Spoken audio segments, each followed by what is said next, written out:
بسم اللہ الرحمن الرحیم۔ مطالب الفرقان، سورہ النمل، مکی، نمبر 27، آیت نمبر 20۔ قرآن مجید کی تفسیر خود قرآن مجید سے از علامہ غلام احمد پرویز صاحب، اخذ و تلخیص محمد اکبر دکشت بھارتواج، نظر ثانی ڈاکٹر انعام الحق۔ آیت نمبر 20۔ وَتَفَقَّدَ الطَّيْرَ فَقَالَ مَا لِيَ لَا أَرَى الْهُدْهُدَ أَمْ كَانَ مِنَ الْغَائِبِينَ۔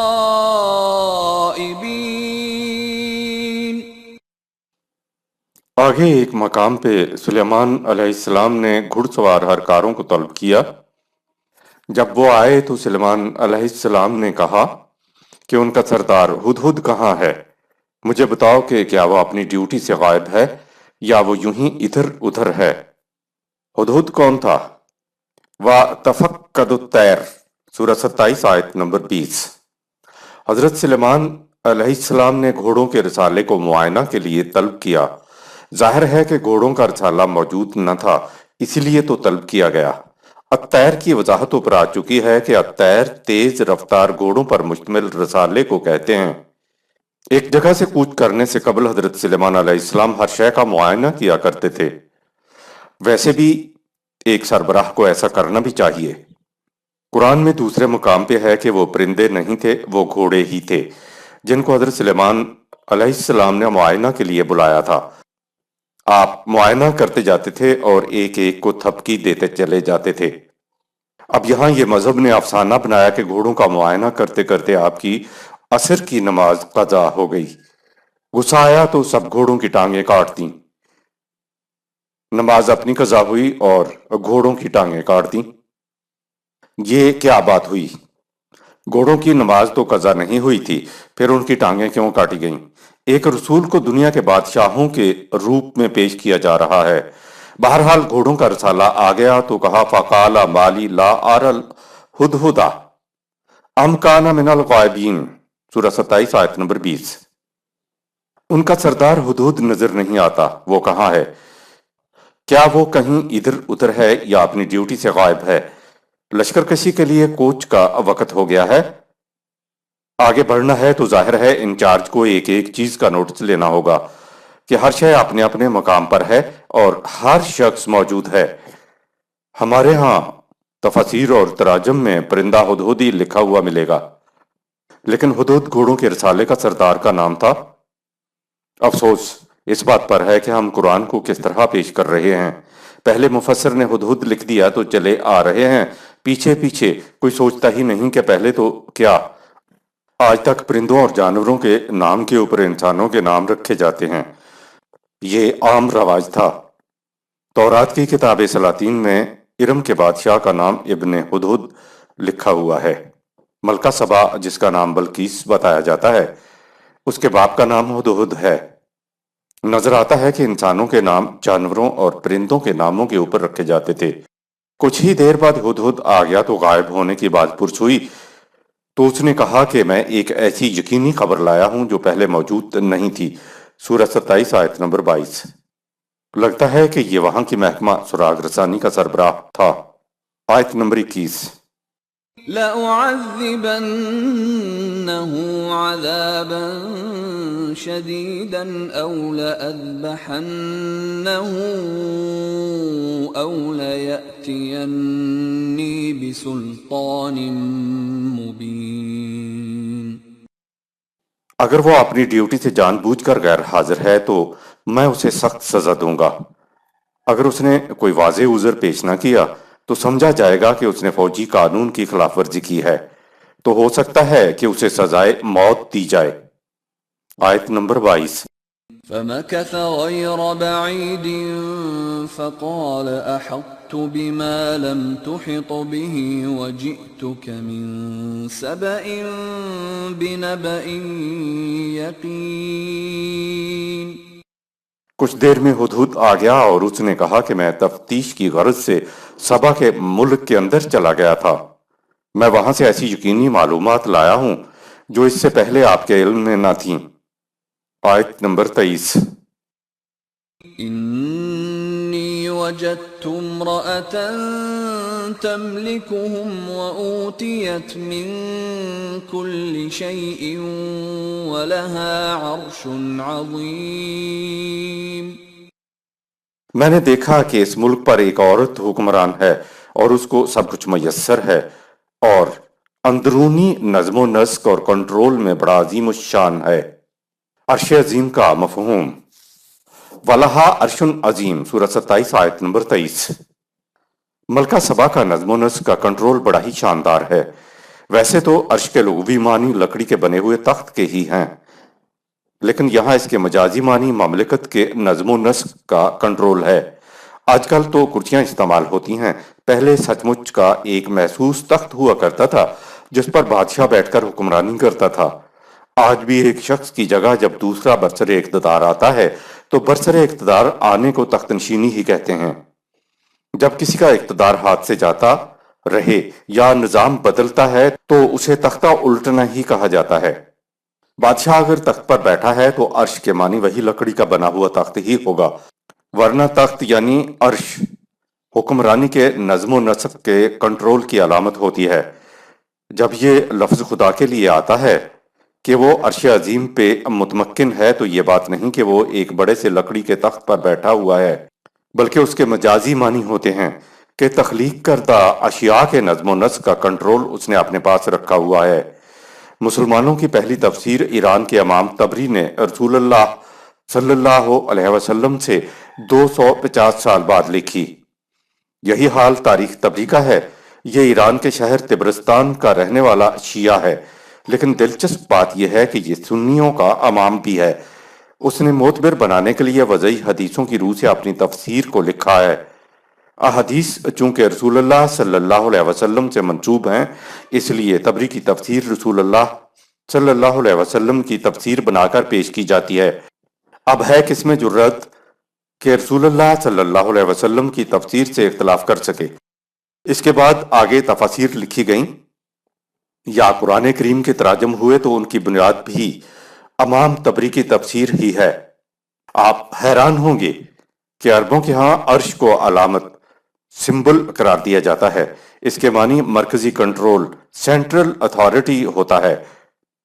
قرآن کریم میں ہے کہ خدا نے کائنات کو پیدا کیا، ثم استوى علی العرش، سورہ 57 آیت نمبر 4، اور اس کا مرکزی کنٹرول خود سنبھالا، آیت نمبر 24۔ وجدتها وقومها يسجدون للشمس من دون الله وزين لهم الشيطان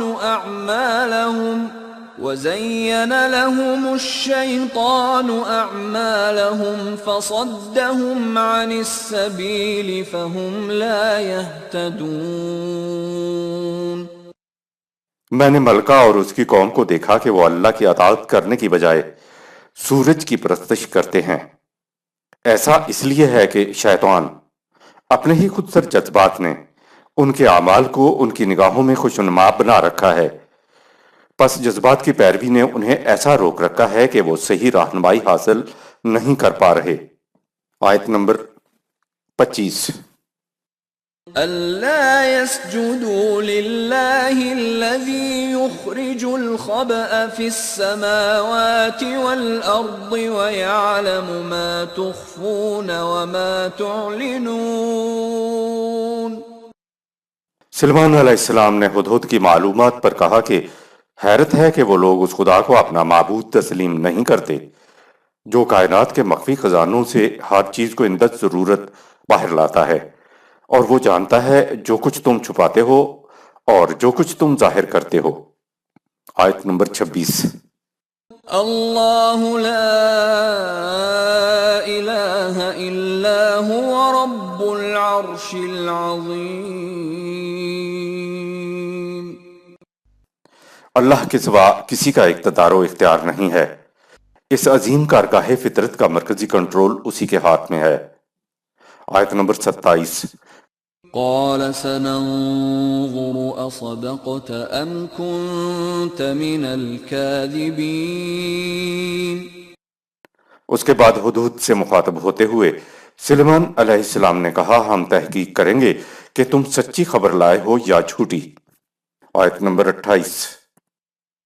اذهب بكتابي هذا فألقه إليهم ثم تول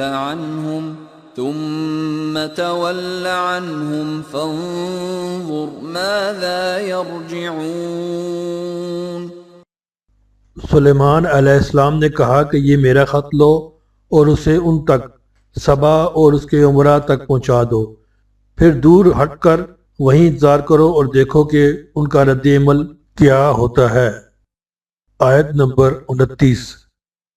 قالت يا أيها الملأ إني ألقي إلي كتاب كريم۔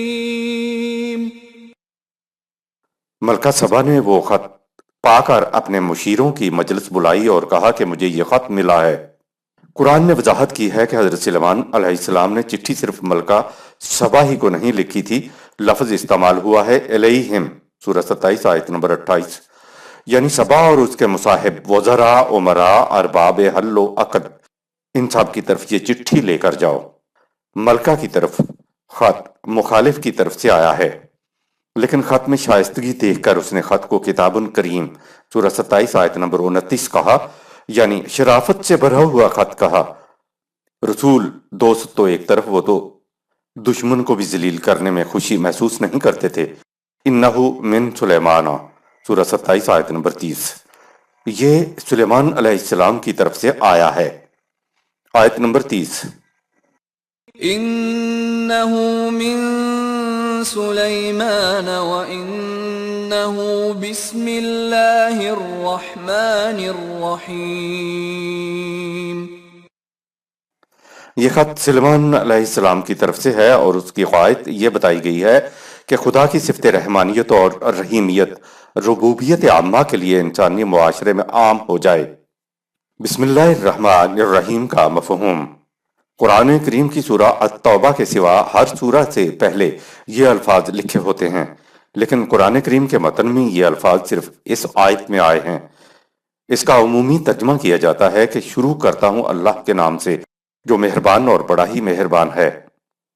بسم اللہ الرحمن الرحیم میں شروع کرتا ہوں کا مفہوم ہے ہی نہیں۔ اسم کے معنی صرف نام ہی نہیں ہوتے بلکہ اس کے معنی صفات کے بھی ہوتے ہیں، یعنی اللہ کی وہ صفات جو قرآن کریم کے اندر مذکور ہیں۔ بسم اللہ الرحمن الرحیم کے تفصیلی مفہوم کے لیے دیکھیے سورۃ الفاتحہ۔ بہرحال حضرت سلیمان علیہ السلام نے لکھا تھا کہ میں یہ جو قدم اٹھا رہا ہوں یہ کوئی جھول عرض کے لیے نہیں ہے، ہوس ملک گیری یا مال غنیمت لوٹنے کے لیے نہیں ہے، بلکہ یہ تو میں خدا کی صفت رحمانیت اور رحیمیت کو انسانی معاشرے میں عام کرنے کے لیے یہ اقدام کر رہا ہوں۔ یہ ہے بسم اللہ الرحمن الرحیم کے معنی کہ خدا کے بندوں کی پرورش و نمود و نشو و نما اور ان کی صلاحیتوں کا ارتقاء بلا مزد و معاوضہ ہو جائے۔ تو نظر آیا کہ وہاں انسانوں پر ظلم ڈھائے جاتے تھے، انسانی صلاحیتوں کی برومندی نہیں ہونے دی جاتی تھی۔ خط کا آغاز ہی بتا رہا ہے کہ حضرت سلیمان علیہ السلام کے اقدام کا مقصد صرف خدا کی ربوبیت کو بانداز رحمانیت اور رحیمیت قائم اور عام کرنا تھا۔ آیت نمبر 31۔ أَلَّا تَعْلُوا عَلَيَّ وَأْتُونِي مُسْلِمِينَ۔ اس خط کا ملخص یہ ہے کہ تم میرے خلاف سرکشی اختیار نہ کرو بلکہ میری مطیع بن کر حاضر ہو جاؤ۔ آیت نمبر 32۔ قالت يا أيها الملأ أفتوني في أمري ما كنت قاطعة أمرا حتى تشهدون۔ ملکہ نے کہا اے میرے درباریوں تم مجھے اس معاملے میں رائے دو کیونکہ میں تم سے مشورہ کیے بغیر کسی معاملہ کا آخری فیصلہ نہیں کیا کرتی۔ اس آیت سے معلوم ہو رہا ہے کہ وہ ڈکٹیٹر قسم کی ملکہ نہیں تھی۔ فیصلوں میں سب امراء اور وزراء شامل ہوتے تھے۔ جب ایسی صورتحال ہو تو ملک کا نظم و نسق اچھا ہی ہوتا ہے، جیسا کہ قرآن نے بتایا ہے۔ آیت نمبر 33۔ قالوا نحن أولو قوة وأولو بأس شديد والأمر إليك فانظري ماذا تأمرين۔ اہل دربار نے کہا ہم بڑی قوتوں کے مالک ہیں اور سخت جنگجو قوم ہیں، اس پہلو سے تو خوف کھانے کی ضرورت نہیں، بہرحال تمام پہلوؤں پر غور کر کے فیصلہ کرنا آپ کے اختیار میں ہے، ہم آپ کے حکم کے منتظر ہیں۔ آیت نمبر 34۔ قالت إن الملوك إذا دخلوا قرية أفسدوها وجعلوا أعزة أهلها أذلة وكذلك يفعلون۔ ملکہ نے کہا دیکھا یہ گیا ہے کہ جب بادشاہ دوسرے ملک پر چڑھائی کرتے ہیں تو اسے تہس نہس کر کے رکھ دیتے ہیں اور معاشرے کے صاحب عزت اکابرین کو ذلیل و خوار کر دیتے ہیں، لہٰذا یہ لوگ بھی یہی کریں گے۔ آیت نمبر 35۔ وَإِنِّي مُرْسِلَةٌ إِلَيْهِمْ بِهَدِيَّةٍ فَنَاظِرَةٌ بِمَ يَرْجِعُ الْمُرْسَلُونَ۔ جنگ کو فی الحال ٹالنے کے لیے میں ان کی طرف دوستی کا ہاتھ بڑھانے کے لیے اپنا ایلچی تحائف کے ساتھ بھیجتی ہوں اور انتظار کرتی ہوں کہ ان کی طرف سے کیا رد عمل آتا ہے۔ تحائف کی لالچ دے کر ملکہ کو دیکھنا یہ مقصود تھا کہ آیا یہ شخص لالچی ہے، اگر ایسا ہے تو ہم کچھ دے دلا کر معاملہ طے کر لیں گے، یہ لالچ میں نہ آیا تو اس کے بعد فیصلہ کریں گے ہم نے کیا کرنا ہے۔ آیت نمبر 36۔ فَلَمَّا جَاءَ سُلَيْمَانَ قَالَ أَتُمِدُّونَنِ بِمَالٍ فَمَا آتَانِيَ اللَّهُ خَيْرٌ مِّمَّا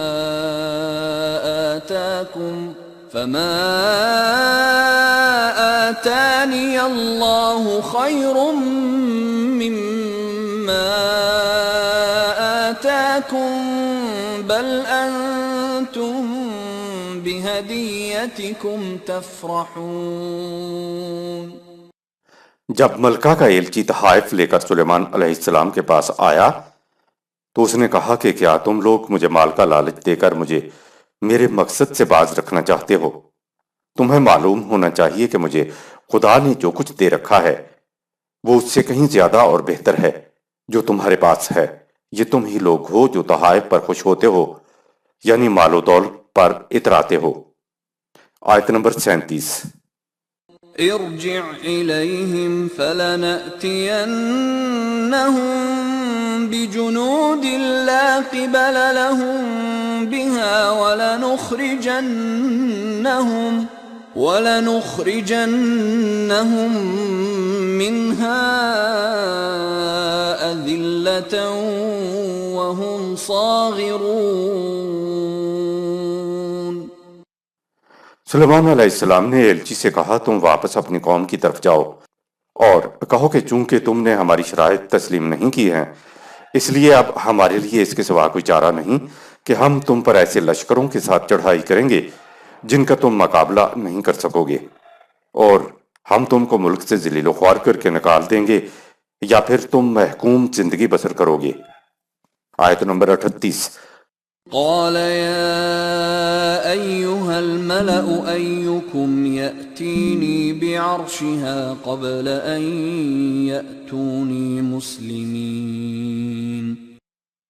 سلیمان علیہ السلام نے کہا اے میرے درباریوں، میں چاہتا ہوں کہ ان کی ملکہ سبا اور اس کی قوم کی بڑی شکست کے بعد فرما بردار بننے سے پہلے ان کے پایہ تخت قوت کے مرکزی کنٹرول پر شدت کا حملہ کر کے اسے اپنے قبضہ میں لے لیا جائے۔ ہو سکتا ہے کہ وہ ایک بڑی جنگ کے بغیر ہی راہ راست پر آ جائیں۔ بتاؤ وہ کون ہے جو اس مہم کو جلد از جلد سر کر سکتا ہے؟ ملکہ سبا کو اس کے تخت سمیت اٹھا لانے کا حکم کسی نبی کے شایع نشان نہیں ہو سکتا۔ رسول اللہ صلی اللہ علیہ وسلم سے منسوب کردہ احادیث پر مبنی تفاسیر میں لکھا ہوا ہے کہ حضرت سلیمان علیہ السلام نے کہا، تم میں سے کون ایسا ہے جو ملکہ کو تخت سمیت اٹھا لائے؟ ایسا حکم ایک نبی نہیں دے سکتا۔ یہ تو ڈاکو کہا کرتے ہیں، ارے اس کو چارپائی سمیت اٹھا کر یہاں لے آؤ۔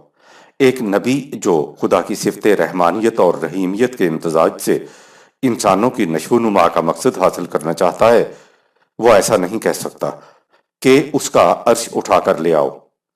مفسرین نے عرش کے معنی محض لکڑی کا بنا ہوا تخت ہی سمجھا تھا۔ اگر حضرت سلیمان علیہ السلام تخت اٹھوا لیتے تو کیا دوسرا نہیں بنوایا جا سکتا تھا؟ کیا ملکہ سبا کے تخت میں جادو تھا جس کے زور پر اس کی حکومت قائم تھی اور تخت کے اٹھتے ہی اس کی حکومت ختم ہو جاتی؟ آیت کا اگلا حصہ ہے قبل ان یاتونی مسلمین، سورہ 27 آیت نمبر 38۔ قبل اس کے کہ وہ ہتھیار ڈال دے۔ مسلم کے معنی ہے ہتھیار ڈال کر اسلامی حکومت کی فرما برداری قبول کرنا۔ عرب کے بدوؤں نے بھی کہا تھا کہ ہم مومن ہیں، تو کہا گیا کہ تم مومن نہیں ہو بلکہ تم مسلم ہوئے ہو، یعنی اسلام کی شان و شوکت دیکھ کر تم نے اس کے سامنے ہتھیار ڈال دیے ہیں اور اس کی فرما برداری کو قبول کر لیا ہے، لیکن ایمان تمہارے دلوں میں ابھی رچا بسا نہیں ہے۔ عرش اٹھا کر میرے پاس لانے سے مراد یہ ہے کہ وہ کون ہے جو اس کے اقتدار و کنٹرول کو اسلامی نظام کے سامنے جھکائے۔ قرآن کو سمجھنے میں مشکلات تفسیر طبری اور تاریخ طبری نے پیدا کی۔ ایران کے امام طبری نے اپنی 30 جلدوں پر مشتمل تفسیر کو رسول اللہ صلی اللہ علیہ وسلم سے منسوب کردہ احادیث کی روح سے مرتب کیا ہے۔ جب کسی کے سامنے یہ کہہ کر تفسیر پیش کی جائے کہ یہ رسول اللہ صلی اللہ علیہ وسلم کی فرمودہ تفسیر ہے، تو پھر ہے کسی میں جرت کہ اس کے خلاف جائے۔ اس زمانے کی صحیح تاریخ ہمارے سامنے ہوتی تو ہم کہہ سکتے تھے کہ جو کچھ آپ رسول اللہ صلی اللہ علیہ وسلم سے منسوب کر کے کہہ رہے ہیں اس کی تائید تاریخ نہیں کرتی۔ طبری نے 13 جلدوں پر مشتمل اس زمانے کی تاریخ بھی لکھ ڈالی اور تائید میں رسول اللہ صلی اللہ علیہ وسلم سے منسوب حدیثیں بھی درج کر دیں۔ امت کو ایسی جگہ پہنچا دیا گیا کہ نہ تو قرآن کی تفسیر سے اسے کچھ سمجھ میں آتا ہے اور نہ تاریخ ہی سے کچھ حقیقت حال معلوم ہوتی ہے۔ ظاہر ہے پھر قرآن کو سامنے رکھ کر اسی کی چان پٹ کرنی پڑے گی کہ کیا واقعی رسول اللہ صلی اللہ علیہ وسلم نے ایسا فرمایا بھی تھا یا نہیں۔ لیکن ایسا کرنے والوں کو علماء کرام منکر حدیث قرار دے کر کافر کہتے ہیں۔ امام طبری کے بعد جو تفاسیر لکھی گئیں یا قرآن کریم کے تراجم کیے گئے ان کی بنیاد تفسیر طبری ہی ہے۔ اس کے علاوہ تاریخ کے میدان میں بھی جو کچھ ہمارے ہاں لکھا گیا ہے اس کی بنیاد بھی تاریخ طبری ہی ہے۔ آیت نمبر 39۔ قال عفریت من الجن انا آتیک به قبل ان تقوم من مقامک وإنی علیہ لقوی امین۔ وحشی قبائل کا ایک قوی ہیکل سردار جو جسمانی قوت کا حامل اور معاملہ فہمی میں ماہر تھا بولا، قبل اس کے کہ آپ اس مقام سے کوچ کر کے آگے بڑھیں میں اس مہم کو سر کر لوں گا اور ملکہ اور اس کا تخت آپ کے قدموں میں ہوں گے۔ مہم کو میرے حوالے کیجئے، میں اسے سر کرنے کی قوت بھی رکھتا ہوں اور قابل اعتماد بھی ہوں۔ افریتن اور الجن کا مفہوم۔ کالا افریتم من الجن، سورہ 27 آیت نمبر 39۔ غیر متمدن آبادی کے رہائشی جن نے جو قوی ہیکل تگڑا اور ذہین تھا نے کہا، جن کے معنی آ چکے ہیں کہ وہ افراد جو پہاڑوں، جنگلوں اور صحراؤں میں غیر متمدن زندگی بسر کرتے ہیں ان کے مقابلے میں انس آتا ہے۔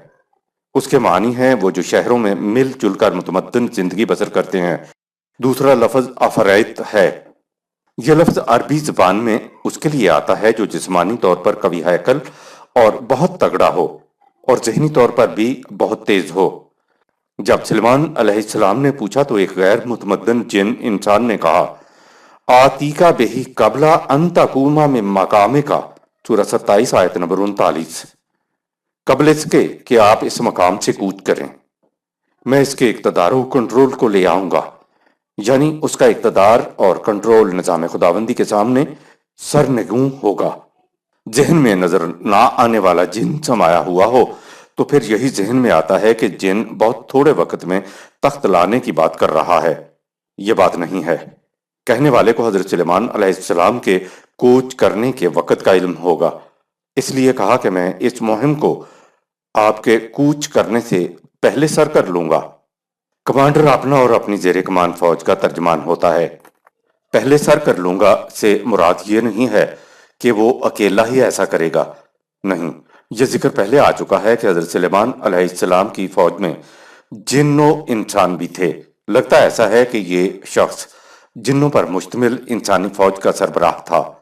افریت والی خصوصیات نہ صرف سربراہ میں بلکہ سربراہ کی زیر کمان فوج میں بھی ہوں گی۔ غیر متمدن جن انسان نے یہ نہیں کہا کہ میں جادو کے زور پر ایسا کروں گا، بلکہ کہا وَإِنِّي عَلَيْهِ لَقَوِيٌّ أَمِينٌ سورہ 27 آیت نمبر 39۔ اور میں دشمن کے مقابلے میں قوی ہوں اور امانت دار ہوں۔ ان الفاظ سے نہ صرف اس نے اپنی ترجمانی کی بلکہ اپنی زیر کمان فوج کی بھی ترجمانی کی۔ کمانڈر اپنا اور اپنی زیر کمان فوج کا ترجمان ہوا کرتا ہے۔ دوسرے جن انسان کا ذکر اگلی آیت میں آتا ہے، آیت نمبر 40۔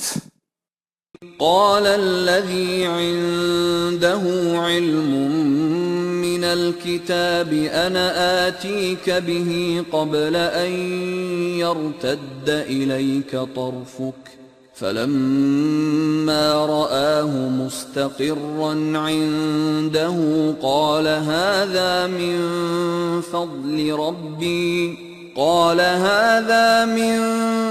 فضل ربي ليبلوني أأشكر أم أكفر ومن شكر فإنما يشكر لنفسه ومن كفر فإن ربي غني كريم۔ ایک دوسرے سردار نے جسے ملکہ کے ساتھ خط و کتابت کا علم تھا نے کہا میں اس مہم کو اس سے بھی جلدی سر کر سکتا ہوں، اتنی جلدی کہ ملکہ چشم زدن میں مفتوح و مغلوب ہو کر یہاں آ جائے۔ مہم اس کے سپرد کر دی گئی۔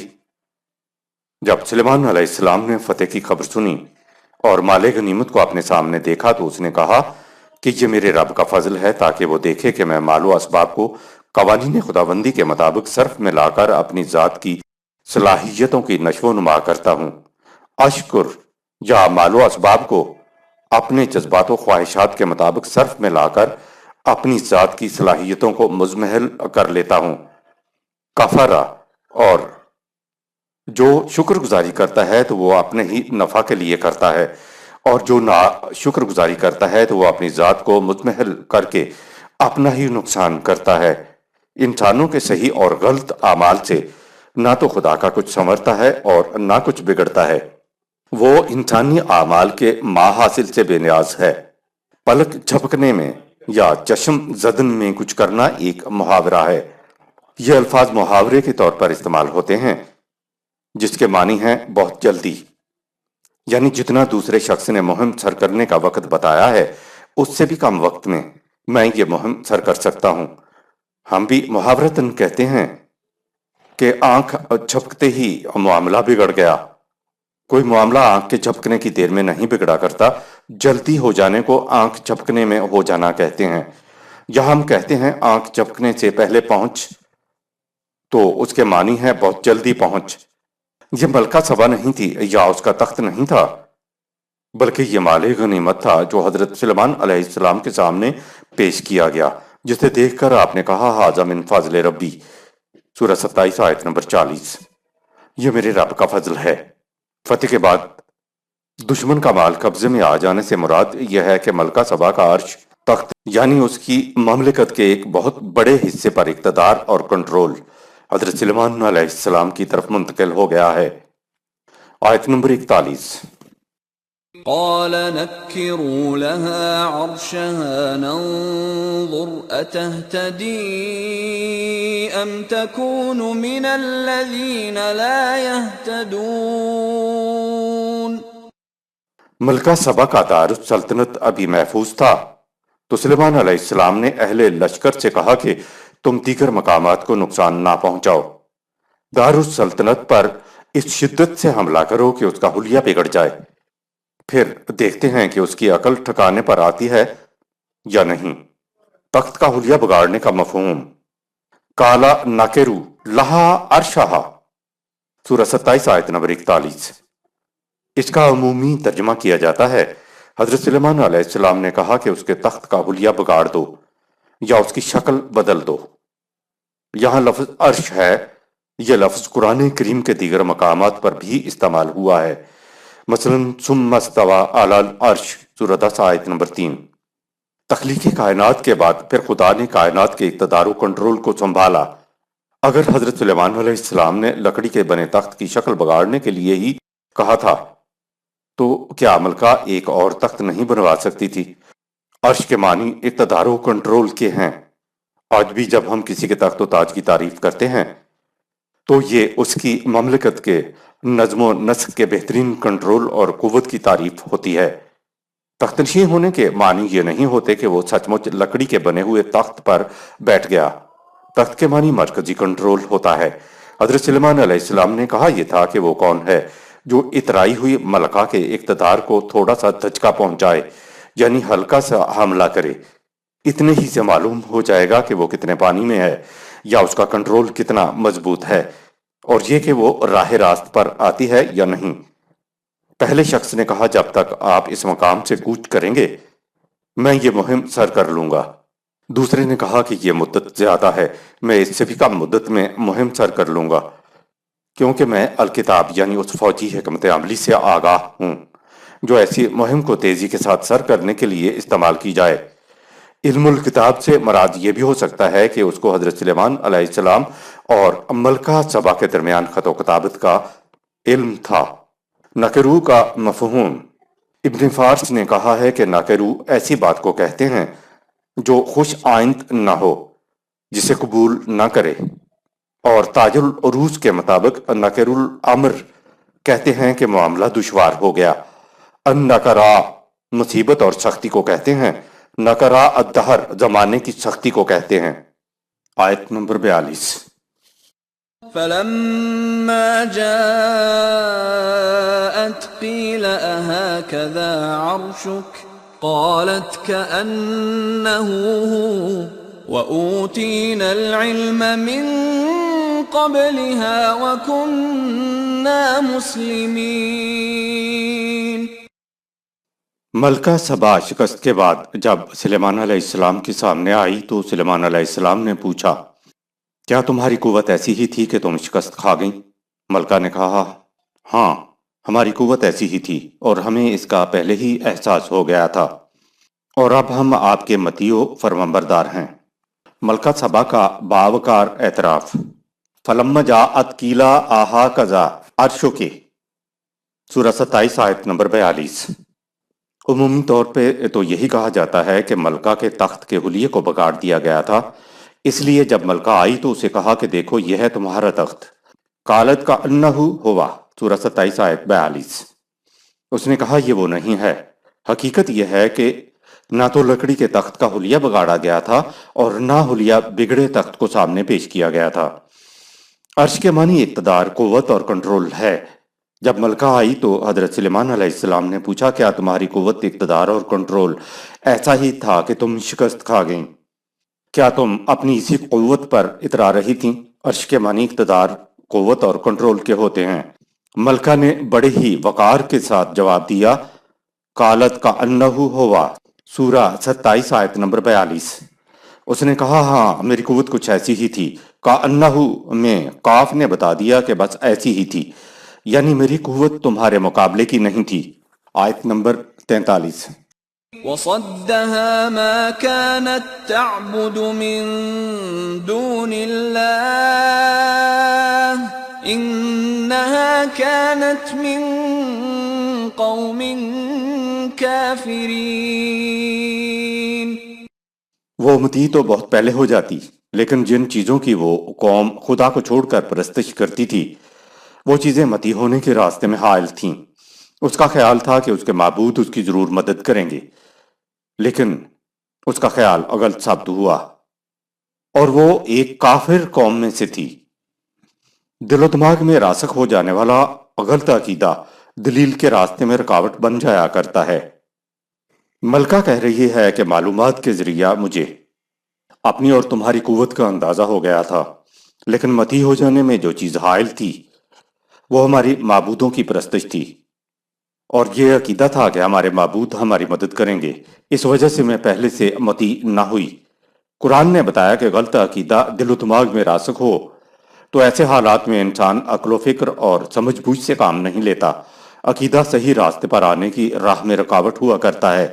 ملکہ کو اپنی کمزوری تو سمجھ میں آ گئی تھی، لیکن وہ اپنے غلط عقیدے کی وجہ سے صحیح بات کو ماننے سے ہچکچاتی رہی۔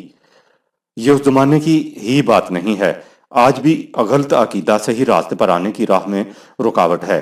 عقیدہ خواہ مذہب کا ہو، سیاست کا ہو، خواہ معیشت کا ہو، خواہ معاشرت کا ہو، کوئی شے بھی ہو، جو عقیدے کی حیثیت سے دل میں جاگزیں ہو جائے تو وہ عقل و فکر و استدلال کو کامیاب نہیں ہونے دیتی۔ عقیدہ کا ترجمہ کرنا مقصود ہو تو آپ اس کو جذبہ کہہ سکتے ہیں۔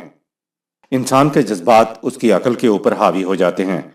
قرآن نے جذبات کے متعلق کہا کہ اگر عقل و فکر کو درمیان سے نکال دیا جائے تو انسان ہی نہیں رہتا، اور اگر جذبات نہ ہوں، صرف عقل و فکر کی بات ہو تو وہ فلاسفر ہوتا ہے۔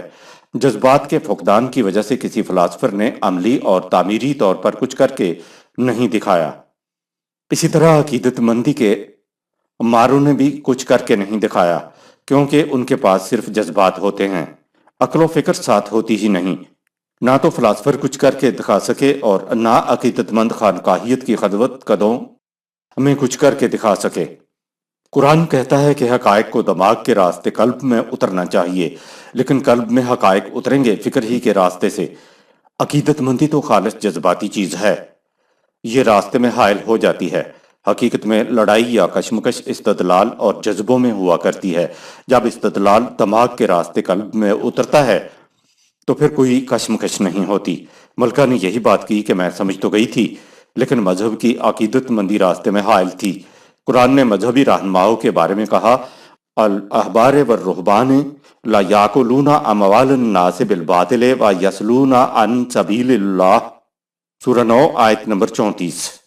یہ علماء، یہ مشائخ اور یہ صوفیاء و پیر لوگوں کا مال باطل طریق سے کھا جاتے ہیں اور انہیں خدا کے راستے کی طرف نہیں آنے دیتے، روک بن کے کھڑے ہو جاتے ہیں۔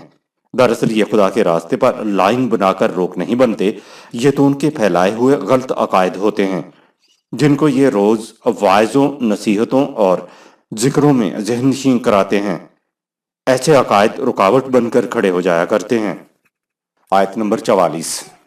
قيل لها ادخل الصرح فلما رأته حسبته لجة وكشفت عن ساقيها قال إنه صرح ممرد من قوارير قالت رب إني ظلمت نفسي وأسلمت مع سليمان لله رب العالمين۔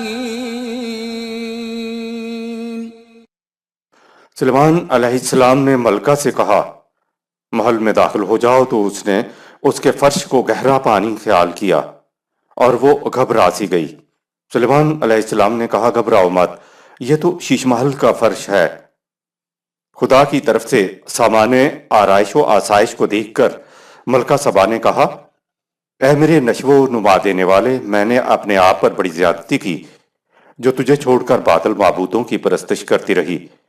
اب میں سلیمان علیہ السلام کی طرح اپنے آپ کو مدیح کرتے ہوئے رب العالمین کے حوالہ کرتی ہوں۔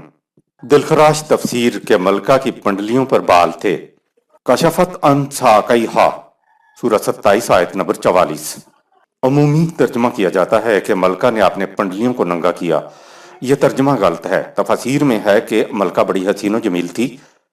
ملکہ حضرت سلیمان علیہ السلام سے شادی کرنا چاہتی تھی، کسی نے سلیمان علیہ السلام کے کان میں کہہ دیا کہ اس کے تو پنڈلیوں پر بال ہیں۔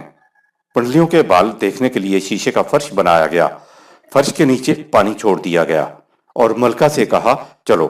ملکہ نے گیلی ہونے سے بچانے کے لیے شلوار اوپر کی تو پنڈلیوں پر بال نظر آ گئے۔ کسی نے مشورہ دیا کہ بال نوچ لیے جایا کریں۔ ملکہ نہ مانی کہ اس طرح تو مجھے بڑی تکلیف ہوگی۔ پھر کسی طبیب نے بال صفا پاؤڈر ایجاد کر کے دیا اور پھر نکاح کیا۔ اگر ملکہ شلوار گیلی ہونے کی پرواہ نہ کرتے ہوئے شلوار نہ اٹھاتی تو پھر واقعہ گھڑنے والوں کا واقعہ تو دھرا کا دھرا رہ جاتا۔ پنڈلیاں دیکھنے کی اسکیم اور حضرت داؤد علیہ السلام کی بیویوں کی تعداد میں کوئی حقیقت نہیں ہے۔ کشف ساق عربوں کے ہاں محاورہ ہے۔ ساق صرف پنڈلی کو ہی نہیں کہتے بلکہ ہر اس چیز کو کہتے ہیں جس پہ کوئی چیز کھڑی ہو۔ عرب درخت کے تنے کو ستون کو ساق کہتے تھے۔ کشف ساق کا محاورہ اس وقت بولا جاتا ہے جب کوئی مصیبت یا بلا یا کوئی تکلیف سامنے آئے، اس سے متعلق گھبراہٹ و اضطراب ہو اور سوچا جائے کہ مجھے اس کا مقابلہ کیسے کرنا ہے۔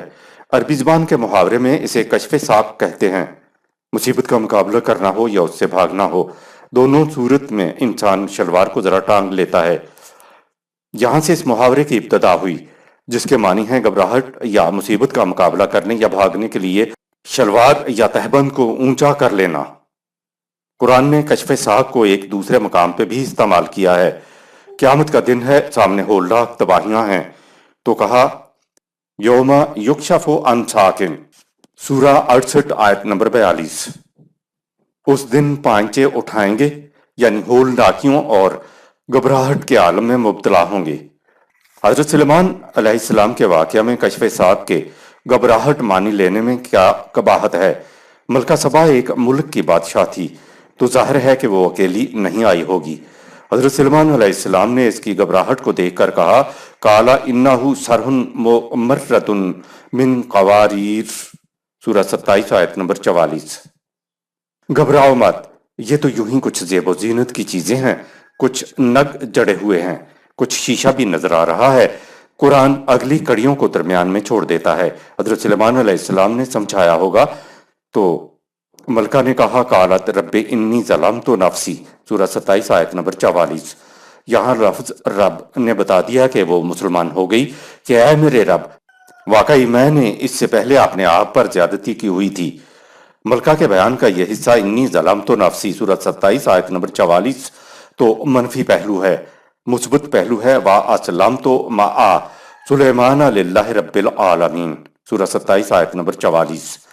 ملکہ نے حضرت سلیمان علیہ السلام کی محکومیت اختیار نہیں کی بلکہ کہا کہ میں خدا کے سامنے اسی طرح جھکتی ہوں جس طرح حضرت سلیمان علیہ السلام جھکا ہوا ہے۔ آیت نمبر 45۔ وَلَقَدْ أَرْسَلْنَا إِلَى ثَمُودَ أَخَاهُمْ صَالِحًا أَنِ اعْبُدُوا اللَّهَ فَإِذَا هُمْ فَرِيقَانِ يَخْتَصِمُونَ۔ قوم سمود کی طرف ہم نے ان کے بھائی بندوں میں سے صالح علیہ السلام کو اس پیغام کے ساتھ رسول بنا کر بھیجا کہ لوگوں اللہ کے قوانین کی محکومیت اختیار کرو۔ اس پر ان میں دو پارٹیاں بن گئیں، ایک صالح علیہ السلام کے متبعین کی تو دوسری مخالفین کی، اور آپس میں جھگڑنے لگیں۔ انسانوں کی تقسیم کا قرآنی اصول۔ عمومی طور پر کہا جاتا ہے کہ قرآن نے دین کی بنیاد پر ایمان کے اشتراک سے امت تو بنائی ہے لیکن قوم نہیں بنائی ہے۔ یاد رہے کہ جس قوم میں کوئی نبی پیدا ہوتا تھا وہ اسی قوم کے بھائی بندوں میں سے ہوتا تھا، آپس میں رشتہ داریاں بھی ہوتی تھیں۔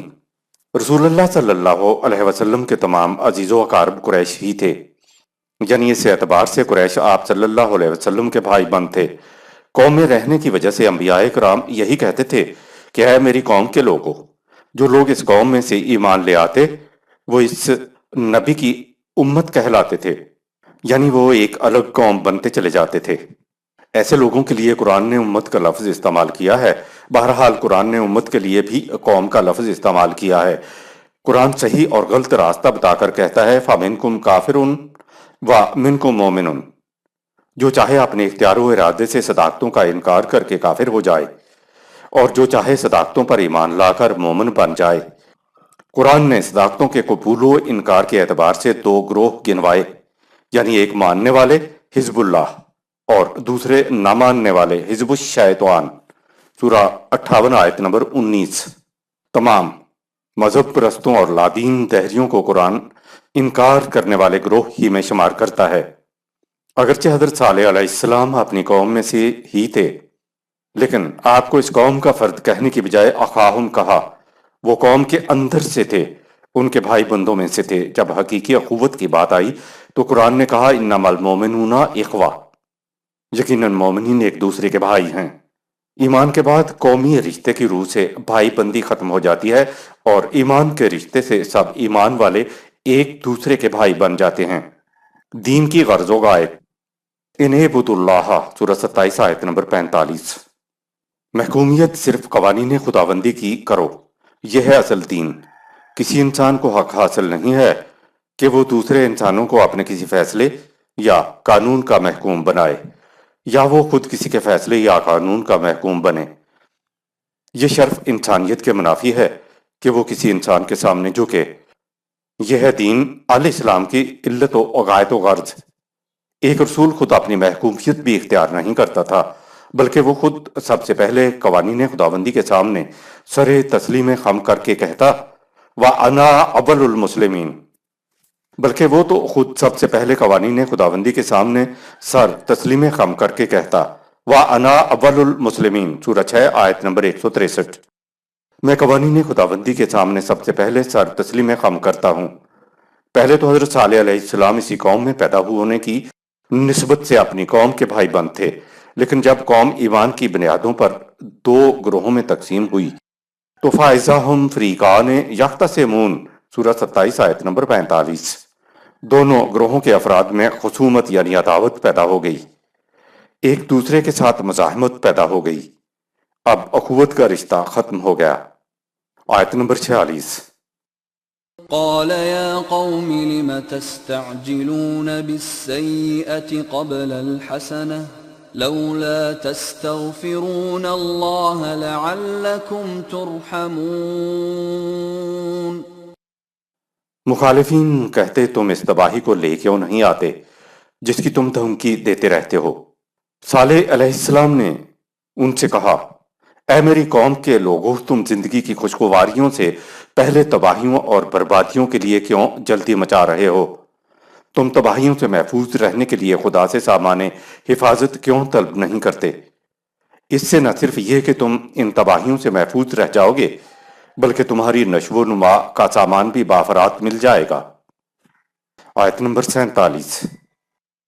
قالوا اطيرنا بك وبمن معك قال طائركم عند الله بل انتم قوم تفتنون۔ مخالفین کہتے جب سے تم اور تمہارے ساتھی نمودار ہوئے ہو، ہمارے کانوں میں مسلسل تباہی اور بربادی کی آوازیں پڑنی شروع ہو گئی ہیں، لہٰذا تم لوگ ہو ہی بڑے منحوس۔ صالح ان سے کہتا تم پر نحوست ہماری وجہ سے نہیں ہے، بلکہ قوانین خداوندی کے خلاف تمہارے اعمال کا نتیجہ ہے، لیکن تمہاری سمجھ میں نہیں آئے گا جب تک تمہیں عذاب کی کٹھالی میں تپایا نہیں جائے گا۔ آیت نمبر 48۔ وَكَانَ فِي الْمَدِينَةِ 9 رَهْطٍ يُفْسِدُونَ فِي الْأَرْضِ وَلَا يُصْلِحُونَ۔ اور شہر میں مخالفین کے 9 بڑے سیاستدان سردار تھے جن کے ذمہ معاشرے کا نظم و نسق تھا، لیکن وہی ملک میں ناہمواریاں پیدا کرتے رہتے تھے اور قوم کو کبھی اصلاح کی طرف نہیں آنے دیتے تھے۔ آیت نمبر 49۔ قالوا تقاسموا بالله لنبيتنه وأهله ثم لنقولن لوليه ما شهدنا مهلك أهله وإنا لصادقون۔ مخالفین اکٹھے ہوئے اور آپس میں کہا قسم اٹھا کر عہد کرو کہ ہم سب مل کر صالح علیہ السلام اور اس کے ساتھیوں کو چپکے سے ہلاک کر دیں گے، اور پھر ہم مقتولین کے ورثاء سے کہہ دیں گے کہ نہ تو ہم نے انہیں ہلاک کیا اور نہ ہی کسی کو انہیں ہلاک کرتے دیکھا، اور یہ کہ ہم بالکل سچے ہیں۔ آیت نمبر 50۔ وَمَكَرُوا مَكْرًا وَمَكَرْنَا مَكْرًا وَهُمْ لَا يَشْعُرُونَ۔ وہ اپنی تدبیر سوچ رہے تھے اور ہم اپنے قانون مکافات کی روح سے ایک اور تدبیر کر رہے تھے جس کا انہیں شعور و احساس تک نہ تھا۔ مکر لفظ اردو میں تو برے معنوں میں استعمال ہوتا ہے، لیکن عربی میں اس کے معنی ہیں اچھی یا بری سازش یا تدبیر۔ آیت نمبر 51۔ فانظر كيف كان عاقبة مكرهم أنا دمرناهم وقومهم أجمعين۔ تو دیکھو کیسا ہوا ان کی تدبیر کا انجام، اور خدا کی تدبیر نے کیا کیا، ہم نے مفسدین اور ان کی پوری قوم کو ہلاک کر دیا۔ آیت نمبر 52۔ فتلك بيوتهم خاوية بما ظلموا إن في ذلك لآية لقوم يعلمون۔ پس یہ ہیں ان کی بستیاں جو آج تک ویران پڑی ہیں، ایسا اس لیے ہوا کہ وہ لوگوں پر ظلم کرتے تھے۔ بے شک صالح علیہ السلام کی داستان میں ان لوگوں کے لیے سامان عبرت ہے جو علم و بصیرت سے کام لیتے ہیں۔ خاویتاً، ویران کھنڈرات یعنی بے چراغ۔ ظاہر ہے جہاں آبادی نہ ہوگی وہاں چراغ نہیں جلا کرتے۔ چراغ کی ضرورت صرف زندہ انسانوں کو ہوتی ہے، مردوں کو نہیں ہوتی۔ آیت نمبر 53۔ وَأَنجَيْنَا الَّذِينَ آمَنُوا وَكَانُوا يَتَّقُونَ۔ اور وہ لوگ جو قوانین خداوندی کی صداقت پر ایمان لائے وہ تباہی سے بچ گئے۔ آیت نمبر 54۔ وَلُوطًا إِذْ قَالَ لِقَوْمِهِ أَتَأْتُونَ الْفَاحِشَةَ وَأَنْتُمْ تُبْصِرُونَ۔ اسی طرح رسول لوط علیہ السلام کی سرگزشت ہے جس نے اپنی قوم سے کہا کہ تم سب کچھ دیکھتے بھالتے سمجھتے اس قدر کھلی بے حیائی کا کام کرتے ہو۔ آیت نمبر 55۔ أَإِنَّكُمْ لَتَأْتُونَ الرِّجَالَ شَهْوَةً مِّن دُونِ النِّسَاءِ بَلْ أَنْتُمْ قَوْمٌ تَجْهَلُونَ۔ تمہیں کیا ہو گیا ہے کہ تم جنسی تسکین کے لیے عورتوں کی کھیتی والی جگہ کو چھوڑ کر مردوں سے شہوت رانی کرتے ہو؟ یہ کتنی بڑی جہالت کی بات ہے۔ آیت نمبر 56۔ فما كان جواب قومه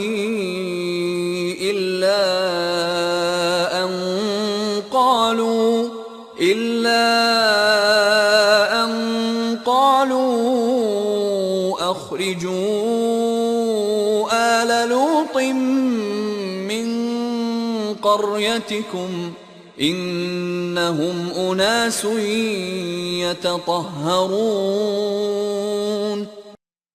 لوط علیہ السلام کی قوم کے پاس جواب تھا تو بس یہ تھا کہ انہوں نے مشورہ کے بعد کہا کہ لوط علیہ السلام اور اس کے ساتھیوں کو اپنی بستی سے نکال باہر کرو، یہ لوگ بڑے پاک باز بنتے ہیں۔ ہم سیاہ کاروں کے درمیان ان پاک بازوں کا کیا کام؟ آیت نمبر 57۔ فأنجيناه وأهله إلا امرأته قدرناها من الغابرين۔ تو ہم نے لوط علیہ السلام اور اس کے ساتھیوں کو تباہی سے نجات دی سوائے اس کی بیوی کے جس کی روش سے ہمیں علم تھا کہ وہ لوط علیہ السلام کا ساتھ دینے کی بجائے پیچھے رہ جانے والوں کا ساتھ دے گی۔ آیت نمبر 58۔ وَأَمْطَرْنَا عَلَيْهِمْ مَطَرًا فَسَاءَ مَطَرُ الْمُنذَرِينَ۔ چنانچہ اس قوم پر کوہ آتش فشاں سے پتھروں کی بارش ہوئی، کس قدر بری تھی وہ بارش جو ان لوگوں پر برسی، حالانکہ اس طبعی حادثے کے متعلق انہیں پہلے سے آگاہ کر دیا گیا تھا۔ آتش فشاں کے پھٹنے کے متعلق حضرت لوط علیہ السلام کے آگاہ کرنے پر مخالفین کو یقین نہ آیا اور اسی جگہ پر جمے رہے اور تباہ ہو گئے۔ آیت نمبر 59۔ قل الحمد لله وسلام على عباده الذين اصطفى الله خير أما يشركون۔ کہہ دو اللہ یعنی اللہ کا قانون کس قدر درخور حمد و ستائش ہے جو ظلم کرنے والوں کو تباہ کر دیتا ہے، اور جو لوگ اس کے قوانین کی محکومیت اختیار کرتے ہیں انہیں ظالمین سے الگ کر کے امن و سلامتی میں رکھتا ہے۔ اس کے بعد سوچو کہ اللہ خدا کے قانون کا غلبہ و اقتدار بہتر ہے یا وہ جن کی یہ لوگ خدا کو چھوڑ کر پرستش کرتے ہیں۔ اگر خدا نے اپنے قانون مکافات کو برگزیدہ نہ کیا ہوتا تو جو انسانی گروہ کسی ایک طرح ایک دفعہ قوت حاصل کر لیتا تو وہ دوسروں پر ظلم و استبداد کیے چلا جاتا اور کوئی اس گروہ کو روکنے والا نہ ہوتا۔ یہ خدا کا قانون مکافات ہی ہے جو ایک گروہ کے ظلم کو دوسرے گروہ کے ذریعے مٹاتا رہتا ہے۔ امن خلقہ پارہ 20 آیت نمبر 60۔ أَمَّنْ خَلَقَ السَّمَاوَاتِ وَالْأَرْضَ وَأَنزَلَ لَكُم مِّنَ السَّمَاءِ مَاءً فَأَنبَتْنَا بِهِ حَدَائِقَ ذَاتَ بَهْجَةٍ مَّا كَانَ لَكُمْ أَن تُنبِتُوا شَجَرَهَا أَإِلَٰهٌ مَّعَ اللَّهِ بَلْ هُمْ قَوْمٌ يَعْدِلُونَ۔ کیا تمہارے حمد و ستائش کے لیے وہ بہتر ہیں جن کی تم خدا کو چھوڑ کر پرستش کرتے ہو، یا وہ بہتر ہے جس کے قانون تخلیق نے سلسلہ کائنات کو پیدا کیا اور تمہارے فائدے کے لیے بادلوں سے پانی برسایا، پھر اس پانی سے خوشنما باغات اگائے۔ تمہارے لیے یہ ممکن نہیں تھا کہ تم پانی، ہوا، روشنی اور حرارت کے بغیر ان درختوں کو اگا سکتے۔ بتاؤ کیا درختوں کے اگانے میں اللہ کے قوانین کے ساتھ کسی اور کے قوانین بھی شریک ہیں؟ نہیں، بلکہ حقیقت یہ ہے کہ یہ لوگ راہ حق سے انحراف اختیار کرنے والے ہیں۔ صدق اللہ العظیم۔